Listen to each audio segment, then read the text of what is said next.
Hi my dear friends, నేను miss Amla. Welcome back to Pavan studios. Friends ఎలా ఉన్నారు? అందరూ మంచిగున్నారా? నేను మంచిగా ఉన్నానండి. ఈరోజు స్పెషల్ వచ్చేసి పూరీ కర్రీ. పూరీలోకి కర్రీ మనం ఇంట్లోనే సింపుల్ ఇంగ్రీడియంట్స్తో ఎలా చేసుకోవాలి ఈ వీడియోలో చూపించేస్తా. Let's go. ఒక బౌల్ తీసుకోవాలి.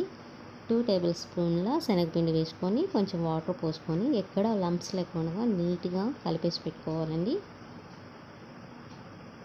ఇలా కలిపేసి పక్కన పెట్టేసుకోండి. అలాగే నేను ఆలుగడ్డ ఉడకబెట్టుకుంటున్నా. స్టవ్ మీద కొంచెం పెద్ద ముక్కలుగా కట్ చేసి పెడుతున్నానండి. లిడ్ పెట్టేసి కొద్దిసేపు కుక్ చేసుకోవాలి. అలాగే శనగపిండి మంచిగా ఒకసారి కలిపేసుకోండి. అల్లం చిన్నగా కట్ చేసి పెట్టుకున్న, పచ్చిమిర్చి, టమాటోస్, కొత్తిమీర, ఆనియన్స్ అన్నీ సన్నగా పొడవుగా కట్ చేసి పెట్టుకున్నా. ఒకసారి ఆలుగడ్డ ఉడికిందో లేదో చెక్ చేసుకుందాం. మంచి కుక్ అయిపోయిందండి. పక్కన పెట్టేసుకుందాం. ఒక కడాయి తీసుకుని దానిలో ఆయిల్ వేడైన తర్వాత ఆవాలు వేసుకోవాలి. ఆవాలు చిటపటమనుకున్నప్పుడు పచ్చిశనగపప్పు వేసుకోవాలి. అలాగే జీలకర్ర వేసుకోవాలి.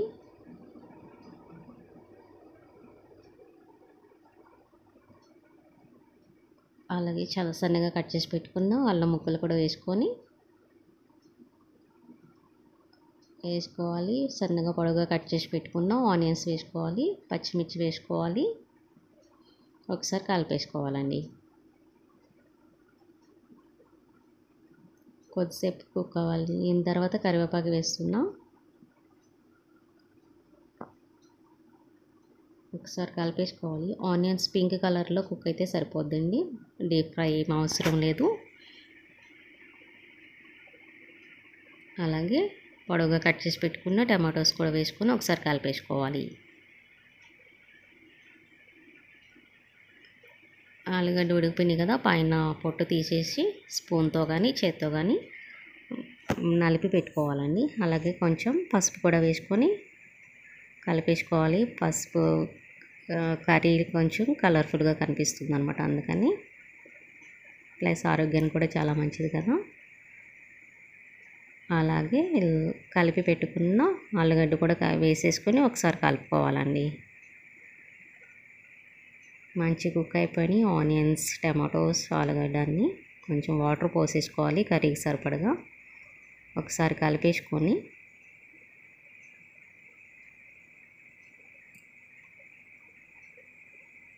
సాల్ట్ కూడా వేసుకోవాలి.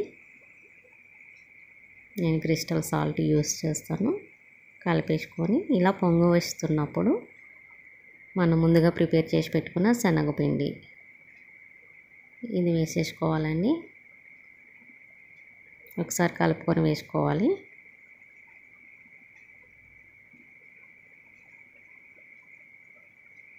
కొంచెం కొంచెంగా వేసుకుంటూ కలుపుకోవాలండి.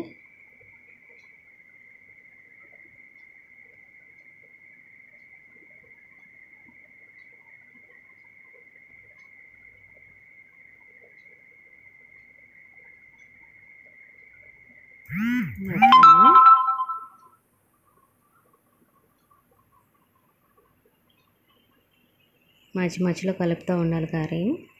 నేను కొంచెం కొత్తిమీర కూడా వేసేసి కలిపేస్తున్నా.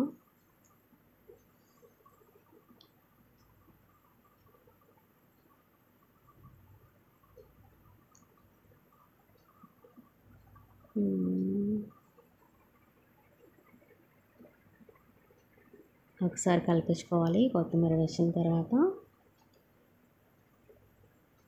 చాలా సింపుల్ ఇంగ్రీడియంట్స్తో చాలా టేస్టీగా ఉంటుంది. ఒకసారి మీరు కూడా ట్రై చేసేయండి ఫ్రెండ్స్. అంతే, చాలా సింపుల్. ఓకేనా? నా వీడియోస్ మీకు నచ్చినట్లయితే లైక్ చేయండి, షేర్ చేయండి, కామెంట్ చేయండి అండ్ సబ్స్క్రైబ్ చేసుకోండి.